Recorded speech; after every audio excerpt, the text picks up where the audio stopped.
예전에 우리 그 중창단 팀들이 막 걱정을 하더라고요. 많은 분들이 여행을 떠나서 어떡하지 그래 제가 한 주 쉬어도 괜찮아요 제가 그랬거든요. 그랬더니 기억하셨네요. 그래, 그 어느 때보다도 그대로 찬양으로 함께 해주셔서 정말 고맙고 감사드립니다. 오늘따라도 반주도 참 아름답고요. 고맙네요. 하여튼 항상 느끼지만 저만 잘하면 될 것 같습니다. 오늘 이 말씀을 통해서 저희 말이 아니라 정말 주님의 아름다운 말씀이 들려지는 정말 좋은 시간 됐으면 고맙겠습니다. 이제 좀 시간이 지났어요. 올해 시작하면서 제가 하나님의 약하심에 대해서 쭉 말씀드리겠다고 했습니다. 근데 그동안 2달 동안 여러 가지 우리 교회가 이런저런 그 특별한 일들이 많으니까 이 시리즈 설교를 할 기회가 별로 없었습니다. 그래서 오랜만에 다시 하나님의 약하심으로 돌아갑니다. 우리 그동안 그 하나님의 그 창조에 나타나 있는 하나님의 그 약함이 얼마나 아름다운가 하는 것을 생각해 보았습니다. 하나님 물론 굉장히 강하신 분입니다. 정말 이 세상의 어떠한 힘보다도 강한 힘을 우리 하나님은 갖고 계신 분인데 틀림이 없습니다. 저는 그것을 굳게 믿습니다. 근데 역설적인 것은 참 신비로운 것은 그렇게 강하신 하나님이 인간을 대하실 때 그렇게 약한 모습으로 찾아오신다는 사실. 이게 저에게는 말할 수 없는 은혜고 또 너무 아름답게 느껴지고요.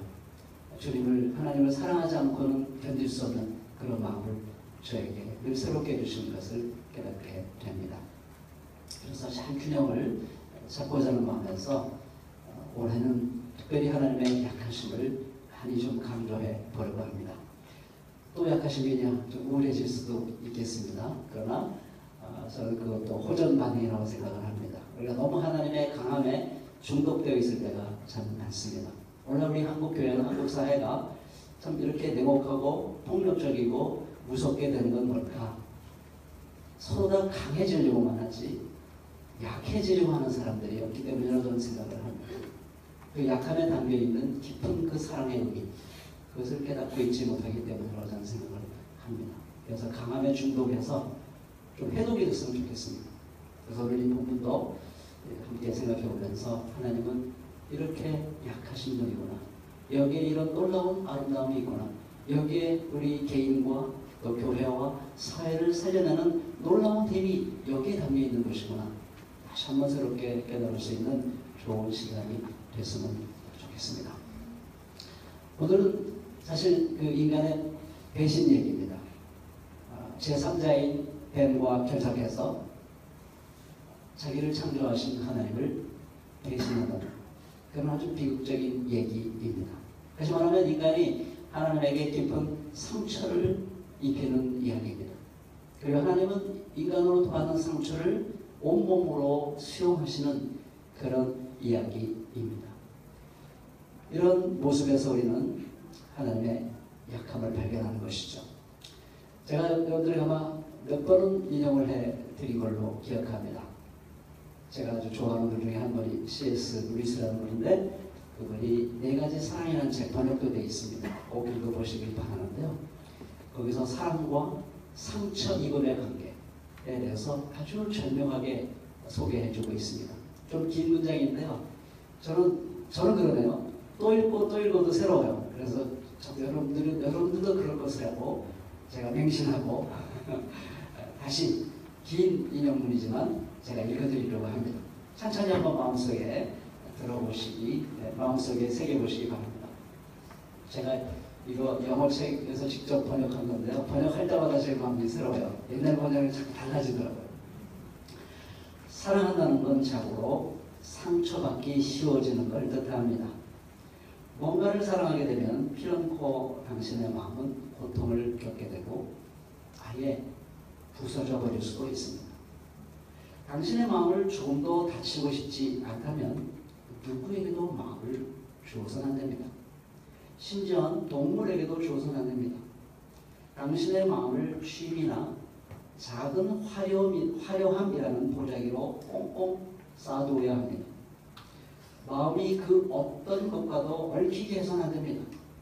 마음 보따리를 보석함에 아니면 이기심이라는 관 속에 집어넣은 다음에 열쇠를 단단히 잠궈야 합니다. 하지만 안전하고 어둡고 미동도 없고 공기가 없는 그곳에 머물면서 마음은 그만 변질되고 말 것입니다. 결코 깨지는 법이 없을 것입니다. 깨질 수도 뚫릴 수도 회복될 수도 없는 그 무엇이 될 것입니다. 비극, 혹은 적어도 비극의 위험에 대한 대안이 있다면 그것은 저주입니다. 위험과 불안이 동반되는 사랑으로부터 완벽하게 안전한 것은 딱 두 군데뿐입니다. 천국 아니면 지옥입니다. 이렇게 얘기하고 있습니다. 우리가 천국에서는 사람 때문에 상처받을 일은 없을 것입니다. 그때는 우리가 더 완벽한, 다들 완벽한 존재이기 때문에 사랑을 통해서 오직 긍정적인 경험만을 하게 되겠죠. 그러나 지옥은 어떤 것일까? 타락한 인간들이 모여서 서로 사랑하다 보면 사랑하기로 작정하면 상처를 입을 수밖에 없어요. 지옥에는 어떤 것이냐? 그 상처가 싫어서 사랑하지 않기로 작정한 사람들만 모여있는 곳, 그것이 지옥이다 라고 얘기하고 있는 것입니다. 그러니까 오늘 본문은 사랑 이야기입니다. 인간이 하나님께 어떻게 상처를 입혔으며 하나님은 인간을 사랑하시기 때문에 어떻게 그 상처를 기꺼이 온몸으로 온 마음으로 수용하는가 하는 이야기를 우리에게 해주고 있는 것입니다. 하나님은 인간을 사랑하기로 작정하신 분이라는 얘기를 우리에게 해주고 있는 것이고 그 사랑 때문에 하나님은 우리 인간의 상처 입힘을 그대로 수용하는 참 약한 분이시다 하는 것을 우리에게 말씀해주고 있는 것입니다. 강하기만을 원하는 사람들은 결국 다른 사람이 나에게 상처 입히는 것을 허용하지 않습니다. 그것이 오늘 우리가 목도하고 있는 이 세상의 모습 아닙니까? 여러분, 우리 북한에서는 최고 지도자를 최고 존엄이라고 말합니다. 최고 존엄을 모독하는 자는 그 사회에서 존재할 수가 없습니다. 처형당하기 일쑤입니다. 남은 또 뭐 저는 그렇게 큰 차이가 없어 보입니다. 비슷비슷해 보입니다. 우리 청와대의 목소리를 거역하면 안 됩니다. 청와대 목소리를 거역하는 자는 낙인이 찍히는데 그 사람은 배신자라는 낙인이 찍힙니다. 그래서 어떻게 해서든지 사회에서 정치 영역에서 그 사람이 설 자리가 없도록 만들기 위해서 집요하게 괴롭힙니다. 강함을 추구하는 사람은 자기가 상처 입는 것을 허용할 수 없습니다. 누가 상처를 입으면 엄청나게 벌을 줌으로 해서 다시는 나에게 상처를 입히는 사람이 없게 만들기로 작정을 한 것입니다. 그러나 약함을 추구하는 사람은 그렇지 않죠. 누군가 나에게 상처를 입힐 때 그 약함이 사랑에서 비롯된 것이라면 온 마음을 열고 아프지만 그 상대가 찌르는 송곳이, 상대가 나에게 찌르는 칼이 나를 아프게 후벼파지만 그 후벼팜을 당하면서도 그래서 피 묻은 손으로 그 칼을 부드럽게 감싸 안는 것입니다. 그것이 바로 하나님의 사랑이고 그것이 바로 하나님의 약하심인 것이죠. 그래서 오늘 두 가지에 저는 초점을 맞춰보려고 합니다. 인간이 어떻게 하나님을 아프게 했는가, 어떻게 배신했는가, 어떤 과정을 통해 배신했는가 하는 것을 생각해보고 하나님께서 그 배신을 어떻게 수용했는가 생각해 보려고 합니다. 뱀이 등장하죠. 곤란합니다. 현대인들에게 뱀 이야기는 굉장히 설명하기 어려워요. 아니 뱀이 사람과 말을 해? 아주 곤란합니다. 근데 사실 그렇게 곤란한 것도 아닙니다. 요즘 어떤 어른들이 젊은이들과 잘 어울리죠? 여러분 어떻게 하면 어른들이 꼰대가 되지 않고 젊은이들의 사랑과 호감을 살 수 있을까요? 어떻게 하면 될까요? 어리고 젊은 사람들의 뭐를 잘 아는데요. 그들의 언어 세계, 그들의 언어 세계를 잘 알아서 언어를 탁탁 사용하면요 아주 좋아합니다. 마찬가지예요. 하나님은 성경을 통해서 우리가 소통하기를 원하십니다. 성경 저자는 그 누구보다도 하나님의 그 마음을 알아요. 그래서 성경 저자의 사명은 뭐냐면 하나님과 인간 사이의 소통의 길을 열어주는 것입니다. 그것이 성경 저자의 관심사예요. 그렇기 때문에 성경 저자는 언제나 하나님이 말씀하실 때 그 말씀을 들을 때 자기의 작품을 누군가 읽을 때 그 사람들이 어떤 언어를 사용하는가에 항상 초점을 맞춥니다. 그래서 그들의 언어로 하나님에 대한 얘기를 전달해 주는 말미암아 아하 하나님이 이런 분이네 이런 일이 벌어졌네 라고 쉽게 깨달을 수 있도록 해주는 것이 바로 성경 저자의 사명이죠. 그 당시 뱀은 굉장히 익숙한 존재였습니다. 고대 운동에서는 뱀은 지혜와 생명 그리고 혼돈 이런 걸 상징하는 동물이었다고 합니다. 또 우리 전문적으로 연구하신 분들은 알겠습니다만 길가메시 서사시에 보면 뱀 이야기가 등장하는데요. 그 당시 고대사에 익숙했던 그런 이야기입니다. 어느 날 길가메시라는 왕이 영생초를 찾았어요. 그래서 아마도 그 영생초를 찾아서 헤엄을 치고 있었던 것 같습니다. 수영하는데 그때 뱀이 툭 나타나더니 그 영생초를 뚝 삼켜버리고 갑니다. 생명의 길을 놓칩니다. 죽음을 피할 수 있는 길을 놓치게 됩니다. 그게 바로 뱀이에요. 뱀이 그런 모습이에요. 아마 그 당시에는 그런 모습들의 그런 그 이야기들에 익숙해졌던 세상이 아닐까 싶습니다. 또한 성경 전체를 봐도 그렇습니다. 우리 그 레위기 11장 민수기 24장에 보면은 그 부정한 짐승들이 리스트가 쭉 나오는데 여러 가지 묘사가 나오는데 아마 뱀은 그 중에서 가장 부정한 그 존재 중에 하나일 것입니다. 이렇게 볼 때 뱀에 대한 이야기는 우리에게는 좀 불편할 수 있겠으나 낯설지만 그들에게 굉장히 익숙한 존재가 바로 뱀이었던 것이죠. 그럼 현대인들이 이 뱀을 어떻게 이해하는 게 좋을까? 그것은 인간의 마음속에 은밀하게 찾아와서 하나님을 대신하도록 달콤하게 속삭이는 목소리. 그 목소리의 주인공. 이렇게 생각하시면 돼요. 그럼 뱀이 있을까요? 없을까요? 뱀이 느껴져요? 안 느껴져요? 저는 느껴져요. 아주 생생하게 느껴집니다. 그래서 뱀은 우리에게 그런 존재인 것입니다. 뱀의 특징은 하나님께서 창조하셨는데 간교했다고 했어요.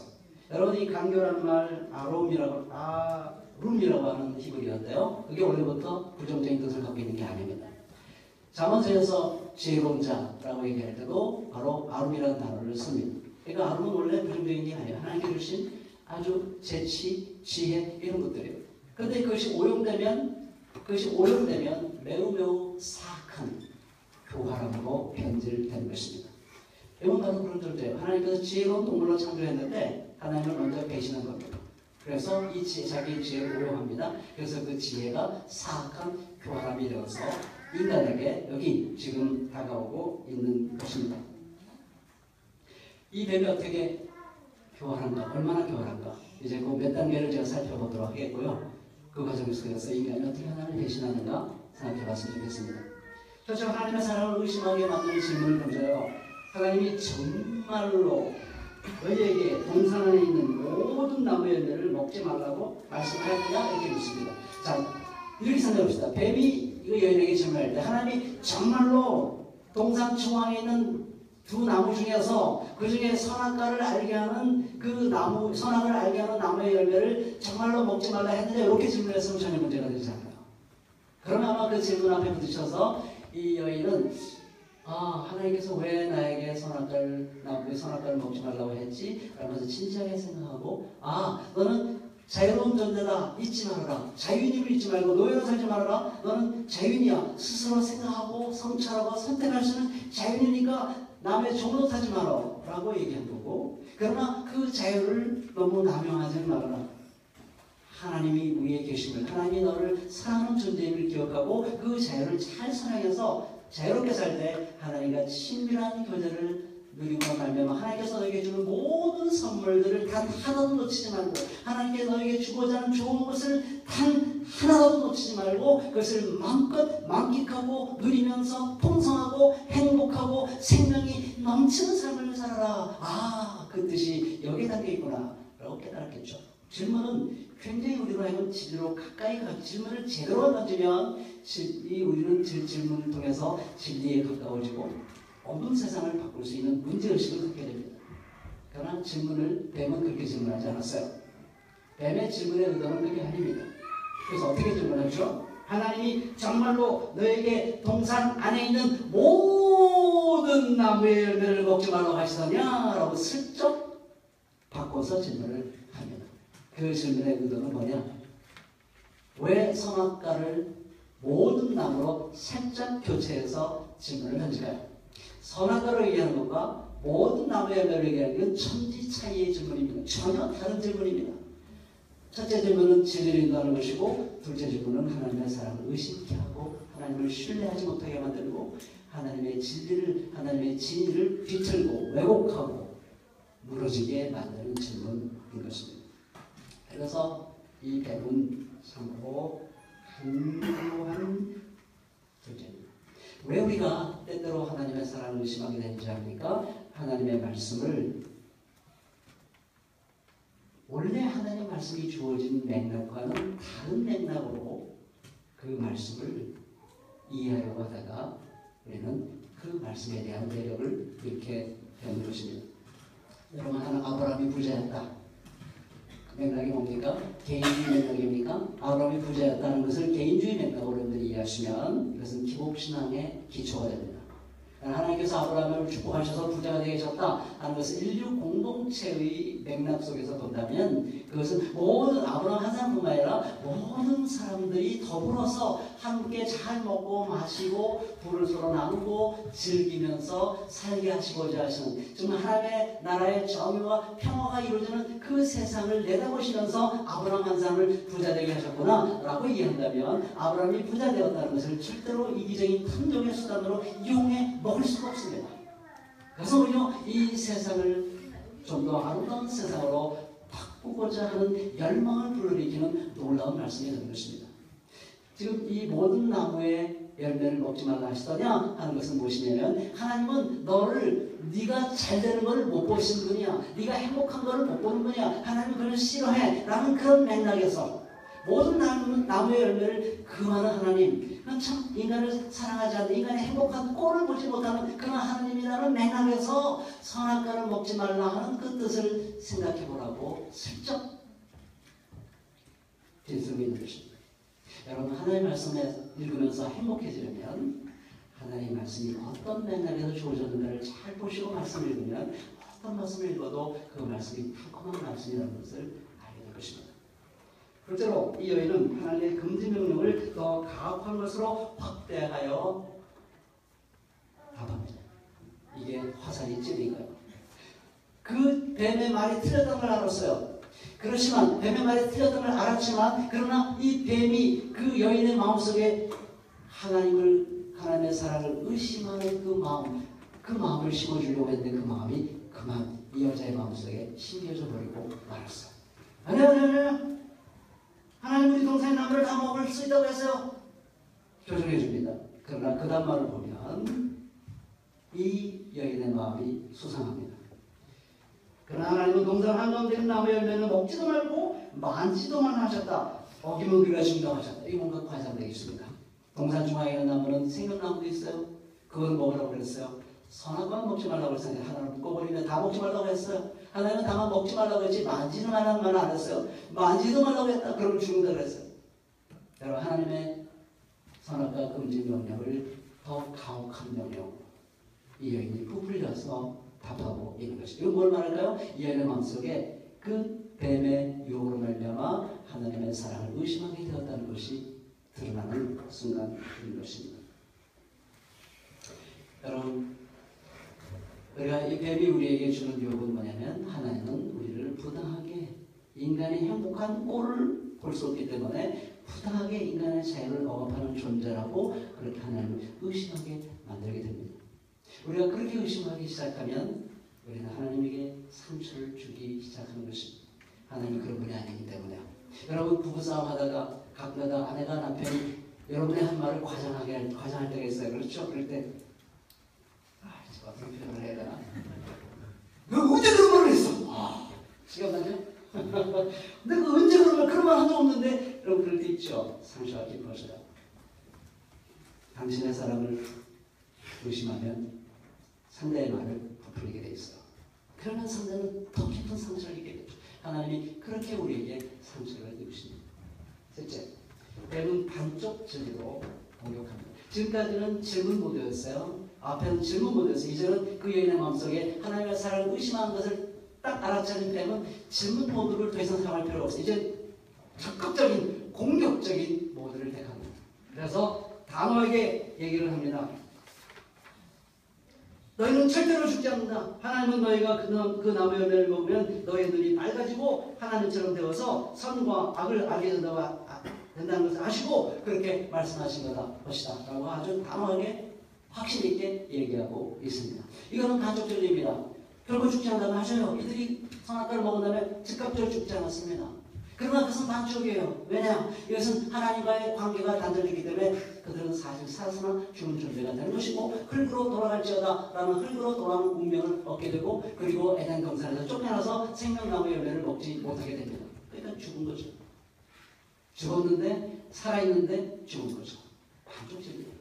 사탄은 언제나 항상 우리에게 새빨간 거짓말 한 법이 없습니다. 사탄은 언제나 우리에게 반쪽 진리를 확실하게 우리에게 던져줍니다. 우리는 넘어가요. 왜냐하면 반쪽은 맞기 때문에 그 빠진 반쪽이 얼마나 소중한지를 우리가 모르기 때문에 우리는 덜컥 넘어가고 하나님을 배신하게 되는 것입니다. 또 우리가 선악을 하나님처럼 되어서 선을 알게 되고 하나님 그렇게 인정하셨어요. 너희들이 선을 알게 되어서 하나님과 같은 존재가 되었다라고 하나님도 인정합니다. 맞아요. 그래서 그렇게 됐어요. 근데 그게 정말입니까? 그들이 정말 진정으로 하나님이 선과 악을 알듯이 정확하게 그들이 하나님의 선과 악을 알게 되었습니까? 그 뒤에 보면 전혀 그렇지 않다는 것을 알 수가 있습니다. 그들은 눈이 밝아져서 본 것은 자기들이 헐벗었다는 사실이었습니다. 그리고 그것 때문에 두렵고 수치스럽고 부끄러워서 자기 자신을 중요한 의무와 부위를 가리게 됩니다. 그러니까 이들은 선과 악을 어느 정도는 알게 되었지만 자기들의 탐욕을 알게 되었지만 그러나 그 탐욕에서 벗어날 수 있는 진정한 선의 길은 알지 못하였어요. 그래서 그들은 선과 악을 아는 순간 자기 파괴적인 모든 인간관계가 단절될 수밖에 없는 불쌍한 존재로 전락해버리고 하는 것입니다. 그러니까 우리는 반쪽 진리를 조심해야 됩니다. 넷째로 여인은 하나님께서 금지하는 것을 온갖 욕망의 대상으로 느끼고 소비하는 탐욕의 노예로 전락합니다. 그동안 선악과를 바라보면서 나는 자유이다. 하나님 그리고 그 자유를 잘 선행해서 하나님과 함께 평화를 누리며 살라고 하시는구나 이런 느낌이 왔어요. 근데 이제 지금 하나님의 사랑을 의심하고 그리고 반쪽 진리에 공략당하고 보니까 인간의 존재가 변해버리고 말았어요. 하나님을 거부하게 되니까 그 자리에 탐욕이 잘 잡았습니다. 그래서 과일을 쫙 보니까 야, 그거 먹을 만한데 오, 어떻게 저렇게 보기 아름다워? 와, 저것만 먹으면 내가 더 지혜로워지겠네? 탐욕에 넘어갑니다. 그리고 그것을 소비합니다. 하나님이 창조한 모든 것을 탐욕의 대상으로 바라보고 그리고 욕망의 대상으로 바라보고 소비해버립니다. 그 순간은 엄청난 쾌락이 있었을 것입니다. 그 순간은 정말 짜릿한 이 맛있는 거를 내가 먹지 못했지. 왜 이거를 내가 금하고 있었지? 이렇게 좋은데, 이렇게 정말 좋은데 황홀감에 그만 빠지고 말았어요. 그러니까 자기 먼저 먹을 수 없었어요. 너무 좋았던 거예요. 너무나 황홀한 것이에요. 너무나 그 쾌락이 너무나 달콤했던 거예요. 그러니까 남편을 불러서 야, 이거 같이 먹자라고 정말 확신 있게 그 남편에게 전했던 것이죠. 남편도 그 여인의 그 황홀한 모습을 보면서 야, 저거 먹으면 진짜 내가 황홀한 존재가 되겠구나 라고 먹었습니다. 그러나 그 황홀한 순간은 잠시였죠. 다섯 번째로 성적 부끄러움을 견딜 수 없어 무화과 나무 잎으로 치마를 엮어서 몸을 가리게 됩니다. 그 황홀함과 쾌락의 대가는 자기 안에 있는 뒤틀린 욕망을 처리할 수 없는 무능력으로 귀결됩니다. 그 순간에 쾌락을 누렸어요. 황홀했어요. 근데 내 안에 꿈틀거리고 있는 이 뒤틀리는 욕망을 어떻게 주체할 수가 없어요. 자기가 정말 매 순간마다 정확하게 절제할 때 절제하고 해야 할 수 있는 능력을 잃어버렸어요. 그걸 자기가 직감한 겁니다. 잘 안 돼요. 컨트롤이 안 돼. 이럴 때는 마음껏 즐기고 이럴 때는 딱 절제하고 그래야 내가 건강할 텐데 저 사람을 내가 진실로 사랑할 수 있을 텐데 내가 인간으로서의 고귀함을 지켜낼 수 있을 텐데 근데 이게 시도대로 가리지 않고 이 뒤틀린 욕망이 나를 사로잡아오고 있는 것이에요. 어쩔 수가 없어요. 적절하게 제어가 안 돼요. 부끄러운 것이에요. 특별히 성적 욕망이 그렇다는 걸 알았어요. 그래서 그동안은 그 여인의 그 남자의 나시를 보고도 부끄럽지 않았어요. 아, 이거 하나님의 아름다운 선물이구나. 사랑하기 때문에 서로 결합했고요. 거기서는 아름다운 만족과 행복을 누릴 수가 있었어요. 아, 하나님은 정말 좋으신 분이구나 할 수 있었어요. 근데 지금은 그럴 수가 없어요. 그때 누렸던 쾌락과 지금 뒤틀리는 욕망을 충족시키는 그리고 그것을 충족시키는 데서 오는 쾌락과는 질이 달랐어요. 왜냐하면 상대를 나의 성적 쾌락의 도구로 바라볼 수밖에 없기 때문입니다. 부끄러워서 자기 몸을 갈 수밖에 없는 비천한 존재가 되어버리고 만 것입니다. 이것은 하나님과 관계가 끊어짐으로 말미암아 사람과 사람 사이에 자연스러우면서도 아름답고 행복한 그런 관계가 단절되었다는 사실을 여기서 말해주고 있는 것입니다. 우리는 이런 식으로 이것이 그 여인만의 이야기입니까? 그 남자만의 얘기입니까? 아니면 나 자신의 이야기입니까? 우리들의 이야기입니까? 만약 이것이 나와 우리들의 얘기라면 우리는 정확하게 이 여인과 이 남자가 하나님에게 상처를 입은 것처럼 우리도 하나님께 말할 수 없는 상처를 입힌 존재인 것입니다. 우리가 이렇게 하나님께 상처를 입혔는데 하나님 우리를 어떻게 대하십니까?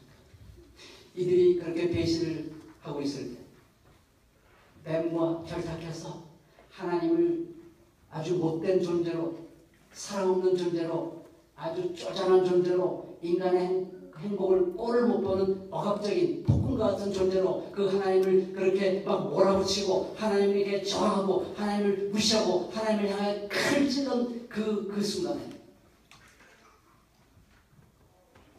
하나님은 도대체 뭘 하고 계셨습니까? 준비하셨습니까?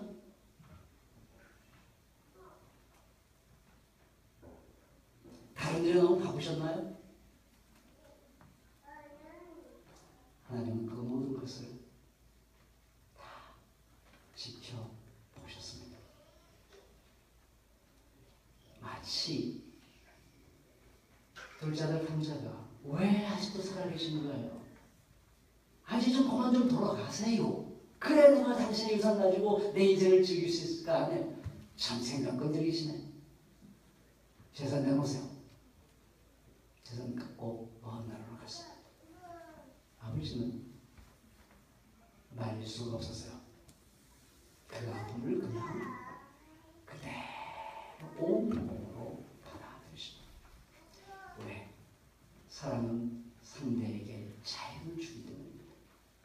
억압하지 않기 때문입니다.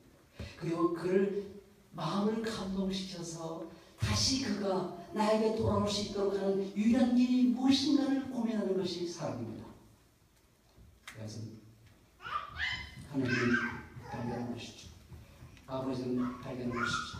너 그러면 안 돼! 나쁜 놈! 이래가지고는 그 사람의 마음을, 그 아들의 마음을, 우리들의 마음을 바꿀 수 없는 것을 하나님이 너무나 잘 아셨어요. 이런 가능성이 있다면 그래 내가 약국을 내가 들릴게. 내가 기다리다 보면 그래도 네가 언젠가는 나에게 돌아올 수 있겠지. 나는 네가 돌아올 때까지 이 아픔을 그냥 견뎌낼 거야. 그것만이 하나님께 상처를 입힌 자가 하나님께 자기에게 돌아올 수 있는 유일한 길이라는 것을 하나님은 하신 것입니다. 인간의 배신을 그래서 하나님은 온몸으로 받아들이십니다. 그 쉬운 일이 아니죠. 그래서 예수님이 십자가에 돌아가실 때 사랑했던 사람들로부터 처절한 배신을 당할 때 예수님은 많이 아프셨습니다. 여러분 제 아들에게 난 죽을 거다 수없이 말했고요. 또 갓세마네 동산에 올라가서 하나님 이 자녀에게 지나가게 해주세요. 그러나 당신의 뜻이라면 내가 그 뜻을 받들겠습니다. 그랬어요. 수없이 다지고 또 다시고 또 다졌습니다. 그러나 막상 십자가 위에서 인간의 배신을 온몸으로 받아들이고자 할 때 그 현실은 예수님에게 너무 고통스러운 순간이었습니다. 하나님, 제가 모든 고통은 다 견딜 수 있겠지만 이렇게 내가 사랑했던 사람들부터 배신당하는 고통은 너무 견디기 어렵습니다. 왜 근데 나를 이렇게 배신당하는 고통을 겪고 있는데 하나님, 왜 나를 여기서 해방시키지 않습니까? 왜 나를 버리셨습니까? 라고 절개하는 것이죠. 얼마나 그 고통이 컸으면 예수님께서 그렇게 또 다시고 제 아들에게 말하고 기도했는데 그렇게 하나님께 아버지께 절규를 하신 것입니다. 여러분, 세상에 가장 큰 고통은 하나님이 창조하시고 사랑했던 인간들로부터 당하는 고통입니다. 그러나 예수님은 깨닫죠. 그 고통만이, 이 고통을 내가 감당할 때만이 하나님의 사랑의 통치가, 하나님의 평화의 통치가 드디어 이 세상에 실현될 수 있다는 사실을 깨달았습니다. 그것이 바로 시편 22편의 이야기입니다. 나의 하나님 어찌하여 나를 보십니까? 이렇게 시작되는데 그 시편의 22편에서 분위기가 완전히 바뀝니다. 주님은 천하를 통치하시는 분이십니다. 미래 세대는 하나님이 하신 일을 보고 하나님은 구원하시는 분이시다, 의로운 분이시다, 그렇게 노래할 거라고 그렇게 마무리되는 것이 시편 22편입니다. 여러분, 시편 20편을 가장 정확히 이해하신 분은 예수님 자신이시죠. 시편에 얼마나 아름다운 노래들이 많이 있습니까? 얼마나 낭만적인 노래가 많습니까? 하나님의 승리를 노래하는 찬가들이 얼마나 많습니까? 그러나 예수님은 십자가에서 죽으실 때 그 많은 시편 150편 중에서 22편 여기에 집중했습니다. 내 하나님, 어찌하여 나를 버리셨나이까? 예수님은 깊이 묵상하셨죠. 고통 중에. 그리고 이것만이, 내가 이 고통을 감내해야만이 인간이 스스로 하나님이 우리를 사랑하시는구나, 하나님의 통치를 받아들이는 것이 우리의 살 길이구나 라는 것을 깨달을 수 있는 유일한 길이라는 사실을 예수님은 하셨습니다. 그래야 사람들은 마침내 그 하나님의 사랑을 깨닫고, 하나님은 너무 좋으신 분이에요. 제가 어찌 하나님을 사랑하지 않을 수 있겠어요? 하나님, 당신을 노래합니다. 당신은 우리를 구원하셨어요 라고 고백할 수 있다는 사실을 예수님은 깨달았습니다. 그래서 죽기 일보 직전에 다 이뤘다, 그리고 자기 영혼을 하나님께 의탁하고 편안한 마음으로 이 세상의 삶을 마무리하십니다. 부활은 뭘까요? 예수의 부활은 뭘까요? 예수님께서 죽음을 통해서 다 이루신 모든 것에 대한 축사입니다. 축하입니다. 예수님은 여전히 부활하셨지만 우리에게 다가오실 때 부활의 강력함으로 다가오시지 않는 이유가 거기에 있습니다. 부활하신 예수님은 여전히 우리에게 약한 모습으로 다가오는 것이죠. 여러분, 이 하나님의 약하심을 우리 다시 한번 오늘 이 아침에 새롭게 깨닫고 우리 마음에 새기는 소중한 시간이 됐으면 좋겠습니다. 그럼 우리도 이 세상에서 살아가는 삶이 얼마나 아름다운 삶인가를 시인 천병성 시인이 귀천연 노래에서 노래한 거죠. 나 하늘로 돌아가리라. 아름다운 이 세상 소풍 끝나는 날 가서 아름다웠다고 말하리라. 그는 자기 인생을 이슬로 비유했습니다. 새벽빛 와닿으면 쓰러지는 이슬을 더불어 손에 손을 잡고 나 하늘로 돌아가리라. 그는 가난했습니다. 그의 삶은 세상에 눈으로는 비참했습니다. 그러나 그는 이슬의 아름다움을 깨달은 사람, 얼마나 약한 존재입니다. 그러나 많은 존재에게 생명을 주고 새벽빛 와닿으면 슬그머니 쓰러지는 그런 존재, 그것이 얼마나 아름다운 것인가 알았습니다. 하나님 어찌 보면 이슬과 같은 분이십니다. 살짝만 만져도 강한 빛으로 살짝만 비추어서 사라지는 그런 존재처럼 우리에게 다가오셨습니다.